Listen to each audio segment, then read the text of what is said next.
notre invité ce matin est président de Debout la France. Bonjour Nicolas Dupont-Aignan. Bonjour Jean-Michel Apathy. Marine Le Pen était hier soir dans la Somme. Elle a dit sa satisfaction d'avoir mené le débat face à Emmanuel Macron comme elle a mené. J'ai endossé plusieurs rôles, a dit Marine Le Pen. Nous l'écoutons. J'ai été hier soir la veuve du paysan qui s'est suicidé parce qu'il n'arrivait plus dans son exploitation. J'ai été la jeune fille qui se pose la question le matin de savoir comment elle va s'habiller, savoir si elle ne va pas être insultée parce qu'elle a mis une jupe ou un short. Et pourtant, Marine Le Pen a fait l'objet de nombreuses critiques. Beaucoup de gens l'ont trouvée agressive et quelquefois même étrange. On regarde Marine Le Pen mercredi soir. Monsieur le ministre de l'économie, ou dois-je dire monsieur le conseiller auprès de monsieur Hollande. Moi, je suis la candidate du pouvoir d'achat. Vous, monsieur Macron, vous êtes le candidat du pouvoir d'acheter la France, de la dépecer. Donc je connais très très bien tout ce qui se passe et comment ça se passe, croyez-moi. Un jour, je vous expliquerai. Vous viendrez me voir. Soumettez-vous. Je ne me soumets à personne. Vous êtes à plat ventre en permanence devant l'Allemagne, devant le syndicat de la magistrature, devant l'UOIF. Regardez, ils sont là. Ils sont dans les campagnes, dans les villes. Je parlais de votre parti. Ils sont sur les réseaux sociaux. Qu'avez-vous pensé de la prestation de Marine Le Pen, Nicolas Dupont-Aignan ? Écoutez, ça fait 2 jours qu'on parle de la forme. Moi, je veux parler du fond. Mais je me suis... Non, Victor Hugo disait que la forme, c'était le fond qui remontait. Peut-être. En attendant, il y a un choix majeur que les Français doivent faire. Dans l'isoloir, chacun aura 2 bulletins. Emmanuel Macron, Marine Le Pen. Moi, j'ai défendu au premier tour mes convictions et je ne me voyais pas me dérober au second tour. Je pense que Emmanuel Macron est un candidat très dangereux pour le pays et malgré la propagande générale qui a lieu à la veille du scrutin, je persiste à penser que les Français pourront choisir Marine Le Pen pour protéger le pays, pour éviter ce qui a été fait depuis 20 ans. C'est un changement de politique sur le fond et ce qui m'intéresse, c'est peut-être mon défaut. Enfin. Travailleurs détachés, qu'est-ce qu'on fait ? Je veux qu'on arrête. Contrôle des frontières face à l'immigration, je veux qu'on contrôle. Baisse des impôts, je ne veux pas augmenter la CSG comme M. Macron. En un mot, je veux protéger les emplois et éviter les délocalisations. Votre réponse, Ce Nicolas... qui me paraît important aujourd'hui, c'est ce choix majeur que l'on a pour le pays, pour les 5 ans qui viennent. Alors je sais que la politique spectacle est très importante, mais moi je m'intéresse au fond. Votre réponse, Nicolas Dupont-Aignan, veut établir une hiérarchie. Vous voulez dire ce qui est important pour vous. Oui. Et la question que je vous ai posée, je vais la reformuler un peu différemment. Alors, mais elle est toute simple. Est-ce que vous pensez que mercredi soir, Marine Le Pen a bien servi ce à quoi vous croyez ? Écoutez, c'est aux Français de le décider dimanche. Et je ne voudrais pas que sur un seul débat, on se fixe, parce que la manière dont est interprétée la campagne aujourd'hui me paraît assez partiale par, d'une manière générale, l'ensemble des prescripteurs d'opinion. Vous avez dit la propagande. Qu'est-ce que vous appelez propagande ? Je lisais les journaux ce matin. C'est vrai que je me disais, est-ce qu'on est encore en démocratie ? À ce point-là ? Regardez les titres des journaux. Oui, je les ai regardés. Mais s'ils enregistrent une réalité, ils disent Marine Le Pen a été mauvaise dans le débat. Non, mais ça c'est du folklore. La vraie question, c'est le choix. Vous savez, aujourd'hui en France, les Français ont le choix entre M. Macron et M. Macron. Et toute personne, et j'en sais quelque chose, qui exprime un avis différent, qui pense qu'il y a une crise sociale, et Marine Le Pen est tout à fait, j'en ai parlé beaucoup avec elle, consciente de cette crise sociale sans précédent. Elle l'exprime avec son caractère, sa sensibilité, ce qu'elle est. Mais cette crise sociale, il faut y répondre. Et la différence fondamentale entre M. Macron et elle, c'est que M. Macron a derrière lui toutes celles et tous ceux qui ont gouverné depuis 20 ans, qui ont laissé exploser la dette, les impôts, le chômage et la misère. Et ils veulent continuer. Je dis aux Français, c'est de la folie. Et j'ajoute un point, si vous me permettez. Allez-y. 80% des Français, 80%, même plus d'ailleurs, ont une image et un jugement sur le bilan de François Hollande catastrophique. Ça, vous ne pouvez pas le nier. D'ailleurs, il n'a pas pu se présenter. On nie peu de choses. On nie rien, nous. Non, mais je dis que c'est un fait objectif. Eh bien, tous les Français, tous les instituts de sondage, tout le monde. Prenons-le comme un fait objectif. Et on est dans une situation surréaliste. 80% des Français ne veulent surtout pas voir revenir François Hollande et on leur fait croire que M. Macron va être différent de lui alors qu'il est le pur produit de François Hollande. Il est solidaire des choix qui ont été faits. Ce sera la même politique. Gilles Mais je Mancham. dis, attention Français, réveillez-vous. Vous êtes en train de commettre une erreur absolument incroyable. Gilles Et il Mancham. faut changer de cap. Gilles C'est tout. Mancham. Alors, Et c'est pour ça que je me suis engagé. Je vais revenir au débat et à la forme. On vous a souvent entendu parler du général de Gaulle.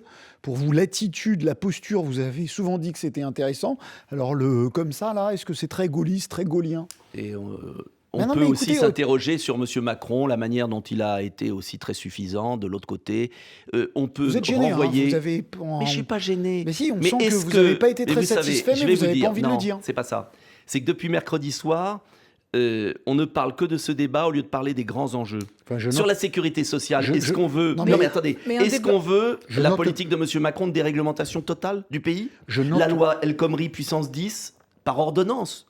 Il l'a annoncé par ordonnance cet été. La fin de l'indemnisation chômage. 2 demandes d'emploi.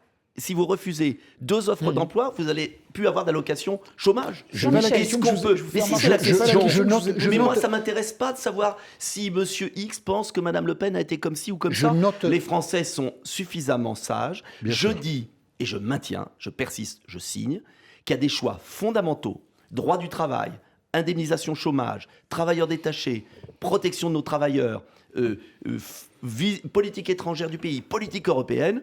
Sur ces grands choix fondamentaux, eh bien j'ai fait mon choix, c'est le cas de le dire. Jean-Michel, très vite. Je note, et c'est un fait objectif, que vous ne dites pas que Marine Le Pen a réussi son débat, et comme le débat de l'entre-deux-tours présidentiel est un rendez-vous J'ai pas le démocratique. sentiment qu'Emmanuel Macron l'ait tellement réussi, Mais contrairement à ce que dit la presse. vous ne dites pas que Marine Le Pen a réussi son Dites ce débat. que- c'est vous Et- qui parlez. mais je note, c'est Je un fait pro- objectif. C'est un fait objectif. Je et pense que le débat de l'entre-deux-tours de l'élection présidentielle est évidemment un moment très important de la campagne. Je sais, et Voilà. d'ailleurs c'est pourquoi cette campagne, d'une manière générale, laisse beaucoup de frustration chez nos concitoyens. Vous parliez d'un sondage sur l'abstention. Je pense que le président élu, quel qu'il soit, s'il y a une telle abstention, devra affronter la rue en septembre. Et je préférerais que les Français se mobilisent. Et je leur dis, le choix n'est pas fait. Tout reste ouvert. On a l'impression que M. Macron est déjà élu. Eh bien, je Monsieur pense qu'on va Dupont-Aignan. avoir des surprises et je l'espère. Voilà, un sondage Odoxa France Info dont vous parlez qui parle de 75% de participation, ce qui serait un taux très bas, équivalent Pour à le peu près à second celui tour. pour le second tour, bien sûr, de celui de 1969. Allez, 8h40, Victor Maté pour l'essentiel. Marine Le Pen dans un village de la Somme où elle est arrivée en tête au premier tour. Emmanuel Macron sur les terres de Jaurès à Albi pour parler à la jeunesse. Les derniers meetings officiels hier soir. La campagne, elle se termine ce soir à minuit, à 2 jours maintenant du second tour. Des militants de Greenpeace qui jouent les acrobates. Des membres de l'ONG ont grimpé ce matin sur la Tour Eiffel. Une action pour installer une gigantesque banderole anti-FN. 217 voix pour, 213 contre. Aux États-Unis, le président Donald Trump remporte de justesse sa bataille contre l'Obamacare à la Chambre des représentants. Un projet d'abrogation du système de santé mis en place par Barack Obama, la deuxième manche au Sénat, s'annonce beaucoup plus difficile. En Grande-Bretagne, les résultats des élections locales sont attendus aujourd'hui. Le scrutin qui devrait donner quelques indications à Theresa May. La Première ministre veut renforcer sa majorité lors des élections anticipées qui ont lieu dans un mois. Et puis le début aujourd'hui du Giro, le Tour d'Italie cycliste avec Vincenzo Nibali en grand favori. France Info. Nicolas Dupont-Aignan est avec nous ce matin sur France Info jusqu'à 9h. Question Gilles Bornstein. Oui, on va parler du fond du débat, justement. Il y a eu une passe d'armes sur l'euro, où Marine Le Pen a été un petit peu en difficulté. On l'écoute et on la commente après. Il faut retrouver notre monnaie nationale. Donc on revient au franc. C'est essentiel. D'accord. Essentiel. Donc Essentiel. on revient au franc. Donc vous proposez bien de sortir de Ess- l'euro. Non, je vais renégocier pour que l'euro, on s'en libère et on le transforme en monnaie commune. Les banques centrales paieront avec de l'euro si elles le souhaitent. Ah bon? Les grandes entreprises paieront avec l'euro si elles le souhaitent. Vous le savez très bien, ça a Donc existé. il y aura 2 monnaies. Parce qu'une grande entreprise, elle ne pourra pas payer en euros d'un côté et payer ses salariés de l'autre en francs. C'est n'importe quoi, Madame Le Pen. Comment vous expliquez-vous qu'après autant de temps de campagne, Marine Le Pen soit à ce point Mais déstabilisée? pardonnez-moi, c'est ce qu'elle a dit est très clair et compliqué peut-être parce que la Personne n'a situation est rien compliquée. compris, hein. Mais c'est très simple. C'est ce qui a existé avec l'écu et ensuite de 99 à 2002. Il n'y a jamais eu Contrairement, de monnaie. L'écu, Si- il n'y avait pas des billets d'écu. mais Il n'y avait pas des billets vous d'écu. confondez, pardonnez-moi, vous confondez le système, la monnaie. Il n'y a qu'une monnaie dans le porte-monnaie. bien évidemment, mais il y a une monnaie de réserve qui permet de garder les avantages de l'euro sans en avoir les inconvénients. Je l'ai expliqué pendant toute ma campagne, ça a été très clair, c'était l'idée très simple de garder les avantages d'une coopération monétaire européenne avec un écu, ce qui a existé, qui a marché, et je vous rappelle d'ailleurs, et puis parallèlement, d'avoir des monnaies nationales coordonnées à parité fixe pour éviter des soubresauts et réajustables régulièrement. Mais des et monnaies je vais nationales, vous dire, pardon Monsieur Dupont-Aignan, Oui. des monnaies nationales, Oui. ça veut dire que puisque nous avons décidé de repasser au franc, tout le monde va nous suivre. Les Allemands vont passer au Les marché. Allemands, les Italiens, mais bien tout le évidemment, monde. parce que Ah bon le Bien système n'est évidemment. plus tenable. Mais Et ils c'est peuvent l'objet. décider qu'il l'est. C'est l'objet de la négociation qu'il y aura. D'ailleurs, dans le pacte de gouvernement que j'ai signé avec Madame Le Pen, j'ai demandé qu'il y ait plus de temps. On est passé de 6 mois à 1 an pour gérer ce passage en douceur, Vous ne pouvez pas qui anticiper. est voulu et qui est Vous ne indispensable. pouvez pas dicter Qui la est ratitude indispensable. Mais aux, alors, aux Allemands. ah, aux oui, Italiens. je sais que S'ils c'est veulent- les Allemands qui s'ils dictent la veulent garder politique de la l'euro, France non. depuis un certain nombre Mais s'ils d'années. veulent garder l'euro, Mais- c'est pas nous qui allons Eh leur bien- dire revenez aux Eh marques. bien, écoutez, les Allemands verront, mais quand Ils ils feront ce verront qu'ils veulent. les Italiens, les Grecs, les Espagnols, les Français, beaucoup de pays, Mais vous n'avez qui pas l'air diront d'accord. on va changer le système parce qu'il n'est plus tenable. Il n'est plus tenable parce qu'il ne marche Mais- pas. Et on va revenir au meilleur. Je vous rappelle qu'entre 99 et 2002, ce qu'aurait pu dire d'ailleurs Marine Le Pen, entre 99 et 2002, il y avait à la fois l'euro comme Elle l'a monnaie dit, de je crois, réserve. mais elle a dit Elle l'a entre dit. 93 Non. et 2002. Oui, Donc elle s'est exact. trompée. Elle s'est Non. trompée sur la date. Non, elle ne s'est pas trompée parce qu'elle parlait de l'écu, qui était Ouais. aussi une monnaie de réserve, mais qui a eu Non, qui n'était pas une monnaie de réserve, qui était une unité de compte. une unité de compte, mais qui a servi de transaction, puis, faiblement, Très mais qui a marginal. servi. Parce que, Non, non, non. Monsieur 1%. Dupont-Aignan. Je peux finir ma phrase. Bien sûr, oui. Parce Finissez, qu'on ne peut pas puis dire c'est Guy Birenbaum. compliqué et pas nous laisser expliquer. Bon, on vous laisse, Donc, on vous laisse. Très clairement, entre Fâchez pas. 99 et 2002, 4% de croissance. 4% de croissance en France. Il y avait le franc adossé à une monnaie de réserve européenne qui était l'euro. Ce que je veux dire aux Français, c'est qu'on leur fait peur en leur faisant croire que ça sera la catastrophe. Non, il faut retrouver une flexibilité monétaire car tout le monde a compris qu'on ne peut pas avoir en Grèce la même monnaie qu'en Allemagne et en revanche, il faut garder, c'est la sagesse, une coopération monétaire. Est-ce que nous pourrions convenir, Nicolas Dupont-Aignan, que ce dernier point vous a fragilisé dans la dernière ligne droite et que le Mais sentiment... il a fragilisé Excusez-moi, je parce termine que ma le- question. Allez-y. Et que le sentiment dominant, c'est que le projet de votre côté est trop imprécis pour Mais qu'il il puisse est être très compris. précis, simplement. il est mal expliqué. Il gêne Il est les mal banques, expliqué. il gêne les banques qui se font un profit incroyable sur le dos des Français. Vous savez que la Banque Centrale Voilà. Européenne prête à 0% aux banques privées. 1000 milliards d'euros par an. Et la Banque de France prend en charge une partie, 180 milliards par an, à 0% aux banques privées. Si je peux finir L'incompréhension, ma c'est à phrase, cause des banques. il faut que les Français le sachent.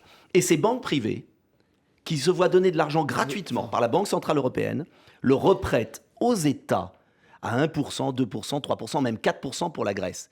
C'est du racket qui est organisé par le système bancaire depuis la loi de 73. Et avec Marine Le Pen, oui, nous voulions, d'ailleurs Jean-Luc Mélenchon le voulait aussi, nous voulons mettre fin à ces raquettes incroyables qui fait que les Français, les Italiens et tous payent des intérêts d'emprunt qu'ils ne devraient pas payer. Cela veut dire que on supprime les policiers, les infirmières, on tue l'hôpital public parce que parallèlement, on donne 40 milliards d'euros à un système bancaire qui nous affaiblit. Alors oui, c'est vrai que comme les journaux appartiennent à des grands groupes, comme beaucoup de télévisions désormais appartiennent à des grands groupes, eh bien, il est très difficile d'expliquer aux Français pourquoi les banques et l'oligarchie française veut surtout garder l'euro, qui est un moyen d'assurer sa domination financière sur notre pays. D'accord.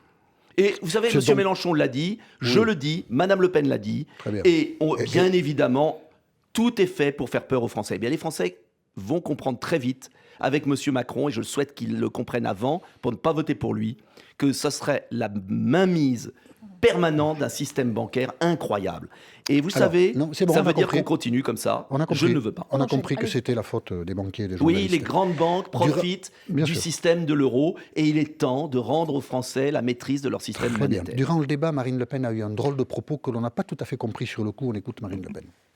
J'espère qu'on n'apprendra Nous pas serons, Madame que Le vous Pen. avez un compte offshore aux Bahamas ou je sais pas, j'en sais rien. Non, Madame moi. Le Pen, Non, parce mais que ça, j'espère. c'est de la J'espère. diffamation. Non, j'ai Mais dit j'espère. vous, Alors, on a compris, puisque dans la journée d'hier, il est apparu que certains réseaux, notamment venant de Russie, essayaient de populariser l'idée qu'Emmanuel Macron avait un compte aux Bahamas. Lui porte plainte pour diffusion de mauvaises nouvelles. Et ma Fausse question... nouvelle. Fausse. Mauvaise nouvelle, oui, fausse nouvelle. C'est une Mauvaise nouvelle, si il n'y en c'est- a pas. Si c'est Voilà. vrai, c'est une mauvaise nouvelle pour Voilà, lui. c'est ça. Donc, Nicolas Dupont-Aignan, ma question est la suivante. Tous les moyens sont-ils bons dans une campagne Vous électorale?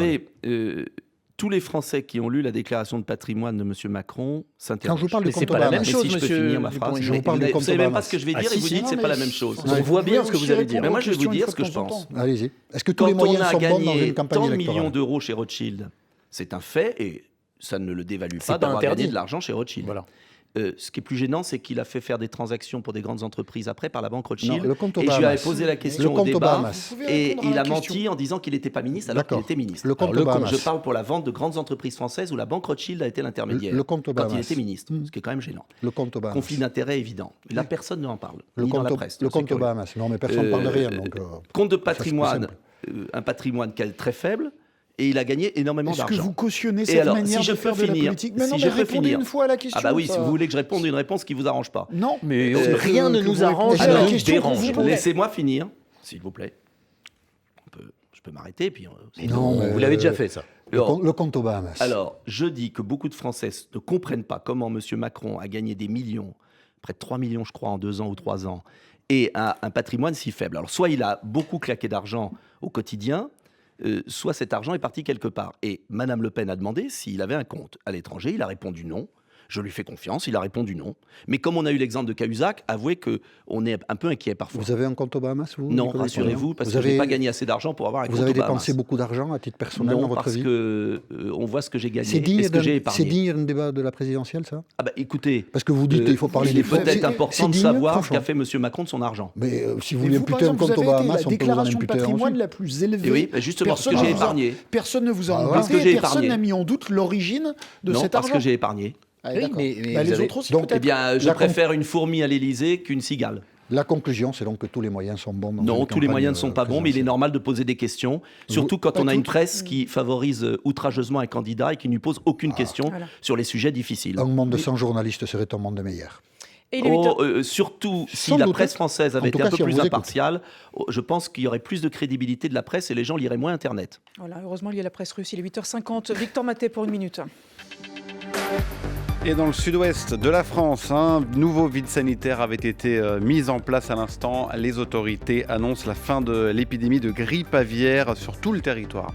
Quelle abstention dimanche pour le second tour? Elle pourrait bien atteindre les 25%, 5% de plus qu'en 2012. C'est une enquête Odoxa pour France Info. Un meeting républicain contre l'abstention se tient d'ailleurs ce soir à Paris. La campagne avant le second tour, elle se termine à minuit. Hier soir, la star anglaise Pete Doherty, les chanteurs Jane Birkin et Féfé, mais au final pas plus de 2000 personnes, place de la République à Paris. Un concert contre le Front National organisé par plusieurs associations. Ce matin, c'est l'ONG Greenpeace qui déploie une grande banderole anti-FN sur la Tour Eiffel. Au Venezuela, un leader étudiant tué dans son université. Cela fait 35 morts depuis le début de la contestation contre le président Maduro depuis avril. Hier encore, des violences entre manifestants et forces de l'ordre, notamment à Caracas, la capitale. Et puis en football, le Sporting Club de Bastia condamné à 3 matchs à huis clos et sur terrain neutre après les violences de ses supporters contre des joueurs lyonnais. C'était le 16 avril. Le match ne sera pas rejoué. Il est perdu sur tapis vert. C'est une décision de la Ligue professionnelle. France Info. Avec Nicolas Dupont-Aignan jusqu'à 9h sur France Info. Jean-Michel Apathy pour une question. Des habitants de hier à la ville de l'Essonne, dont vous êtes le maire depuis 1995, ont visiblement mal vécu le rapprochement qui a été le vôtre avec le Front National. On les écoute. Ça fait 7 ans que je suis hierrois, j'ai voté au municipal pour Dupont-Aignan, j'ai aucun problème là-dessus. Par contre, de devoir accepter ce genre de compromis, c'est extrêmement choquant. Jamais j'aurais imaginé que M. Dupont-Aignan nous ait fait ça, jamais. Pourquoi? Parce que, c'est pas parce qu'il est de droite, mais moi je le voyais intègre. Je peux pas comprendre, il a passé la ligne rouge, ça c'est pas possible. Voilà, ce sont sans doute pour beaucoup vos électeurs. Vous Que leur savez, répondez-vous? Là aussi, quand j'ai vu les reportages qui ont été faits, sincèrement, C'est qu'il y ait la des faute gens des- pas voilà. contents, c'est normal. C'est un choix difficile. Mais quand j'ai vu les reportages, notamment l'un qui a été diffusé sur BFM, sur C'est M6, pas celui-là, sur France monsieur 2. Dupont-Aignan. Ça fait- Attendez on la parle suite. des gens qu'on a Attendez la entendus, suite, là. si je peux. Oui, bien sûr. Où il y avait exactement le même type de réponse. Et on s'est aperçu qu'il y avait une manipulation, que la personne n'habitait pas hier, qu'elle n'avait jamais été une de mes Mais pas électrices. cela, monsieur Dupont-Aignan. Attendez la suite. qu'elle n'avait jamais été une de mes électrices et qu'elle était maire adjointe socialiste de la ville d'à côté. Mais pas cela. Attendez, c'est passé. Mais là, vous auriez pu en prendre aussi 3, exactement à l'inverse, qui me félicitaient. Parce qu'il y a les deux. Mais par exemple, moi j'ai reçu un attendez, message. si je peux finir. Quand on fait un choix politique national aussi difficile, parce qu'il faut choisir, il est normal qu'il y ait des gens pas contents. Je respecte ces gens qui ne sont pas contents. Moi, je dis simplement que l'intérêt national, parfois, exige de prendre des positions qui ne sont pas toujours comprises. Et je vais vous dire, quand je vois en 24 heures après ma décision, les milliers d'adhésions qu'on a eues dans notre mouvement. C'est vrai ? Quand je vois les messages... Oui, des c'est milliers totalement vrai, d'adhésions ? milliers. D'accord. Incroyable, depuis incroyable. En 24 heures, oui. En 24 heures. En 24 heures, c'est-à-dire du moment où j'ai pris ma décision de soutien. Combien ? Et vous savez d'où venaient ces gens ? C'est quoi des milliers ? Combien ? On a eu 2400 adhésions en 2400 très peu de temps, vous pouvez vérifier. Et je vais vous dire, je me suis interrogé d'où ils venaient. Vous avez combien d'adhérents alors du coup ? On est à 15 000, on est un peu plus maintenant, on est à 20 000, parce qu'il y en a eu avant. Je me suis interrogé d'où venaient ces personnes qui adhéraient et qui me remerciaient. Eh bien, des républicains. Des républicains, c'est-à-dire des gens qui étaient écœurés que leur leader, après avoir combattu M. Macron, le rejoigne. Et qui veulent que justement se développe un grand parti, Debout la France, qui sera un parti qui ne cède pas à ce terrorisme intellectuel, qui voudrait qu'il y ait le choix qu'entre M. Macron et M. Macron. Et je pense que la vie politique va se recomposer. Et je n'ai pas adhéré au Front National. Contrairement à ce que vous laissez supposer. Et d'ailleurs, les gens... Il y a une dame là qui disait dans le reportage... Mais nous, on ne vous a pas dit ça. Oui, mais la question... Guy Birenbaum. Mais par exemple, regardez, le message que nous envoient les gens qui s'auto-appellent, comme vous les avez appelés vous-même, les idiots utiles, et qui sont des vrais électeurs de hier, qui vous parlent de votre ville, du cinéma Paradiso, les joggeurs du Bois de la Grange, les amoureux de l'île Panchou. Ça prouve que j'ai fait du bon boulot. Mais ces gens sont sincèrement choqués. Mais il y en a qui sont ravis. C'est la vie politique. Et vous n'avez pas peur ? Mais je ne me décide pas en fonction de la peur de ceci. J'ai été élu à 80% des voix à chaque élection municipale. Il est normal qu'il n'y ait pas 80% des habitants qui approuvent ma décision. Moi, je prends une décision parce que je ne me défile pas, comme M. Mélenchon. J'estime que M. Macron va précipiter la France dans la pire des régressions sociales et l'échec économique du pays. Il se défile, Jean-Luc Mélenchon. Vous voulez dire quoi ? Il aurait dû appeler à voter Marine Le Pen ? Mais s'il était cohérent idéologiquement, oui, puisqu'il a fait campagne contre l'ultralibéralisme de M. Macron. D'accord. Et donc, il ne veut pas dire son vote ? C'est dommage. Mais maintenant, le fait même, d'ailleurs, entre nous, le fait même qu'ils ne prennent pas parti pour M. Macron en dit long. Ça veut dire que j'appelle les électeurs populaires, j'appelle les électeurs qui croient en la France, qui ne veulent pas que la France se fasse acheter par un homme qui va la vendre. Eh bien, je ne veux pas voir mon pays bradé par cet homme-là. Et il me paraît beaucoup plus dangereux que vous ne le croyez. Je vous pose une question, espérez une réponse courte et précise. Oui. Serez-vous candidat aux législatives dans votre circonscription ? Et si oui, avec une étiquette commune Debout la France, Front National. Non, mais il y aura des candidats Debout la France si Marine Le Pen n'est pas élue. Mais je crois qu'elle sera élue. Et je pense que c'est encore possible. Loin des commentaires. Je me bats pour ça. Deuxième point, je vous le dis, je n'ai pas rallié le Front National, j'ai soutenu une candidate de deuxième tour. Et il y aura des candidats Debout la France dans la quasi-totalité des circonscriptions de France. Face au candidat Front National. Qui n'auront pas d'adversaire Front National. Mais si, puisque j'ai déjà investi 525 candidats. Et vous les retirerez pas ? Je les retirerai pas. Et les Français auront le choix entre deux patriotismes. Mais au second tour de l'élection présidentielle, je choisis le patriotisme parce que je ne veux pas que M. Macron soit élu. Et justement, je vais rebâtir, avec Debout la France comme pivot, une grande formation, comme l'était le RPR à une époque, c'est-à-dire permettre aux électeurs, notamment qui ont voté républicain, croyant qu'ils allaient défendre une vision de droite différente et qui se retrouvent embarqués parce que M. Bertrand, Mme Kosciusko-Morizet, M. Juppé et les autres veulent devenir ministres de M. Macron. Eh bien, je dis aux électeurs de droite, rejoignez-moi, on va refonder la vie politique française. C'est bien, et on va y arriver. Il n'y a pas de fatalité. Il vous manque combien d'argent pour financer votre campagne présidentielle ? Ah, la calomnie sur ce point de M. Macron. Non, ça s'appelle une question. Là. Non, mais je ne parle pas de vous. Ah, pardon. Je parle de M. Macron. Il vous manque combien d'argent ? Zéro, cher monsieur. Zéro. Ben voilà, nous avons équilibré nos comptes. Et je vais vous dire une chose. Attendez, excusez-moi. Je peux finir. Qu'est-ce que vous avez équilibré comme compte ? Parce que là, présidentiel. Vous n'avez pas de remboursement de vos dépenses de campagne puisque vous avez fait 4,7%. Tous nos comptes seront équilibrés. Alors vous avez un budget de combien ? 1 500 000 euros, financé à 800 000 euros par l'État, puisque l'État finance, et à 600 et des poussières par le parti et les dons. Et vous avez équilibré par des dons ? J'ai équilibré par des dons. Nous avons reçu 100 et des poussières de dons en plus en fin de campagne quand j'ai lancé un appel. Et je ne toucherai pas un centime monsieur Apathy, d'aucun parti quel qu'il soit. Pas un centime, c'est mon honneur. Et quand monsieur Macron a cru que tout était une question d'argent, comme il n'a pas beaucoup d'idées, il ne peut pas penser qu'on se bat pour son pays pour des idées. Allez, et je fais ce choix pour des idées. L'idée de mon pays, c'est simple. Un jour, on finira par s'excuser de poser des questions, mais nous vous remercions d'avoir accepté, et je finis, c'est à moi la parole, l'invitation de France Info. Et c'est terminé. Et merci beaucoup. À vous. Merci à tous, on se retrouve demain. Ah non, pas demain, tiens. Bon week-end.